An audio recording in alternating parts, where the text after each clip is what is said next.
All right, so today we're going to be taking a deep dive into this idea Okay. of the whispering quill. Interesting. Yeah, it's this whole concept. Mhm. It's all about using language as like a force. Right, a force for change. Yeah, exactly. Interesting. Not like magic or anything, Right, not literally. but like to influence people Yeah. and really shape their decisions. Yeah, influence how people think. Exactly. And this guide we've got here Okay. lays it all out. Right. The Whispering Quill, a guide to linguistic sorcery.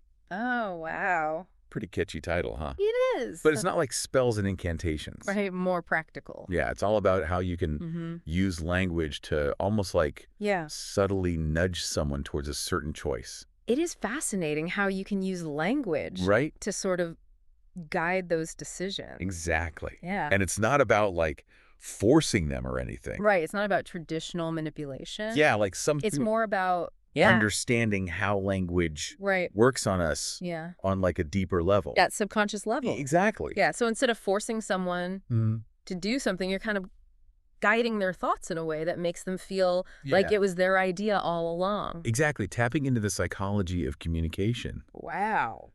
Think of it like a mental construct, Okay. not an actual quill. Right.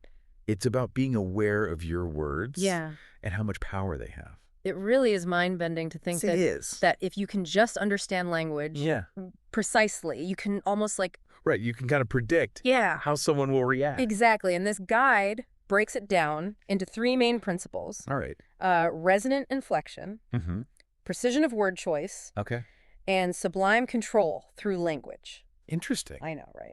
So much to unpack. Yeah. Let's start with Hey. resonant inflection. Sure. What is that all about? So this principle is about the power of your tone and pauses. Oh, interesting. Like even before you actually say a word, Okay. it's creating that atmosphere of authority Mhm. just through your delivery. So even before you start talking, Right. you're already setting the stage Is that... for influencing someone. Yes. Think about a well-placed pause. Okay. Before you say something important, Right. creates that anticipation, Oh, yeah. makes the listener more receptive. I can see that. Yeah. It's like building suspense, Mm-hmm. drawing them in Yes. before you even get to the main point. Exactly. Or think about the tone of your voice. Okay. A deep, resonant tone Mm-hmm. conveys confidence, Right. makes you sound more credible. More persuasive. Exactly. So it's not just what you say, Right. but how you say it. Exactly. Like all those little cues, Mm-hmm. they have a big impact. Absolutely. Wow. And then we have the second principle, precision of word choice. Okay. This is about using language strategically. Okay. To eliminate resistance. So like word choice matters. Each word is like a carefully placed brick building an argument Okay. that seems inevitable. So even small changes can Mhm. make a difference. Precisely, for example. Okay. Instead of saying, I think this is a good idea, Right. you could say, this approach has proven to be highly effective. That's a good point. See, the shift Yeah. makes it seem factual, It does. not just an opinion. Right, like it's a fact. Exactly. It's not just subjective. Eliminates that space for disagreement. Wow. So you're not manipulating them. Right. You're just presenting it as Yeah. undeniably true. It's about subtly nudging their thoughts Right. in a specific direction. This is fascinating. It is. Okay, so what about the third principle?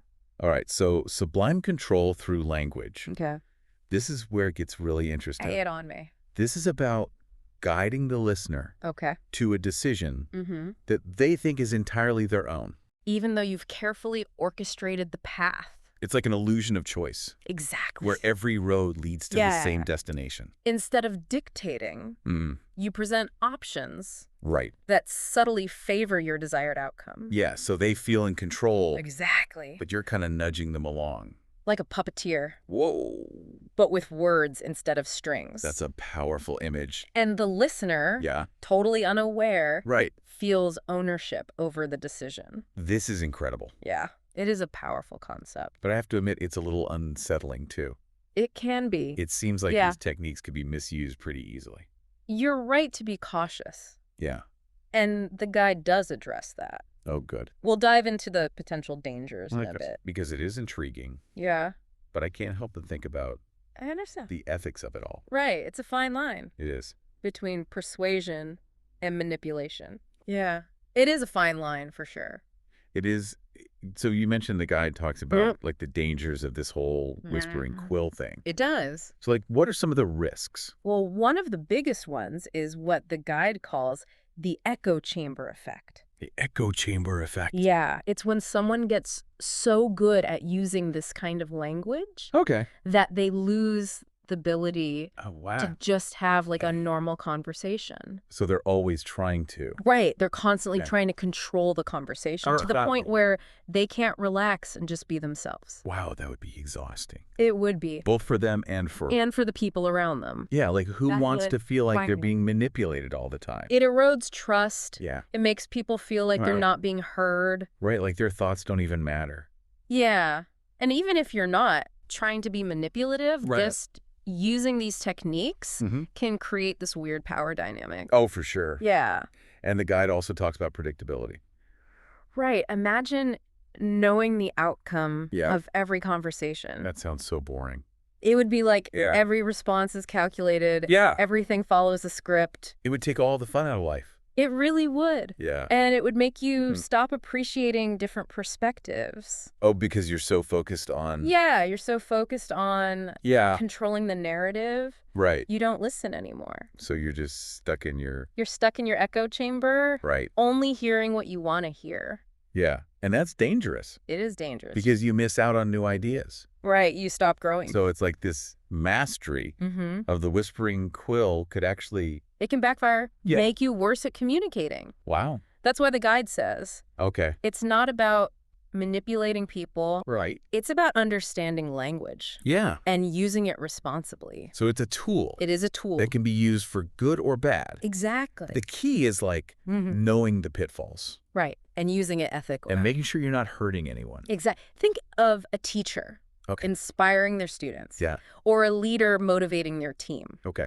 That's the whispering quill for good. Right. So it's about using it to empower people. Yes. Not to control them. Exactly. But how do you... That's the question. Yeah. How do you know when you're using it ethically? Well, it all comes down to intention and awareness. So being mindful. Yeah. Ask yourself. Okay. Am I trying to make a positive impact?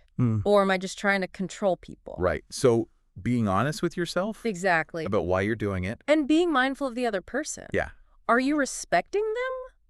Or are you trying to coerce them? Those are really good points. It is about using your words. Yeah. To create a more just world. This is all so insightful. It is a fascinating topic. It really is. I feel like I'm understanding language in a whole new way. It changes how you see things. It does. So what does this mean? Well, I think the first step is just becoming more aware. Aware of how? Of how language works. Yeah. Pay attention to how people use words. In everyday life. Everywhere. Okay, so how can we protect ourselves? Good question. The guide suggests. Yeah. Cultivating critical thinking. So don't just accept. Right. Don't just accept everything you hear. Right. Question things. Question assumptions. Look for biases. Exactly. Right. And trust your gut feeling. Oh, yeah. Like if something feels off. If something feels manipulative. Yeah. Just walk away. So it's okay to just... It's okay to disengage. Wow. You always have a choice. Right. You don't have to. You don't have to be controlled. I love that. It is empowering. It is. To know you have the power. Yeah. To resist.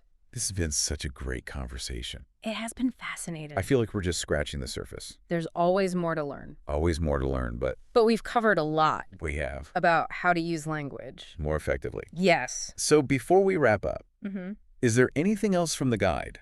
Oh, yes, actually.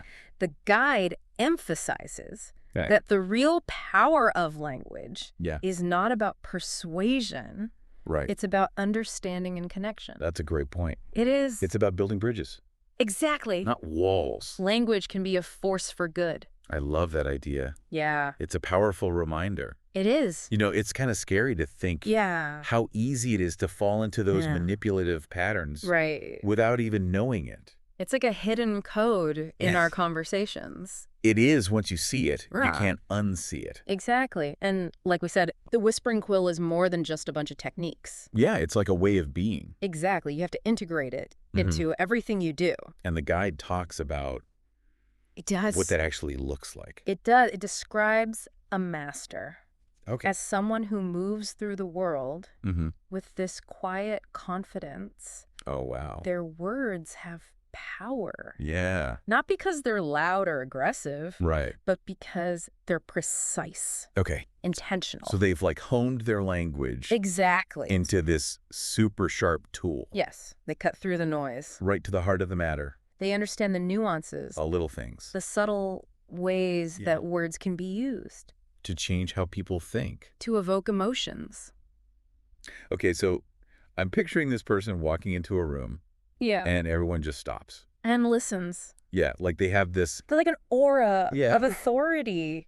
But it's not. Not from intimidation. It's the power of their words. Wow, that's incredible. So for those of us who are not masters yet, how do we get there? Well, the guide says, starts with self-awareness. Okay. Pay attention to your own language. Like how I talk.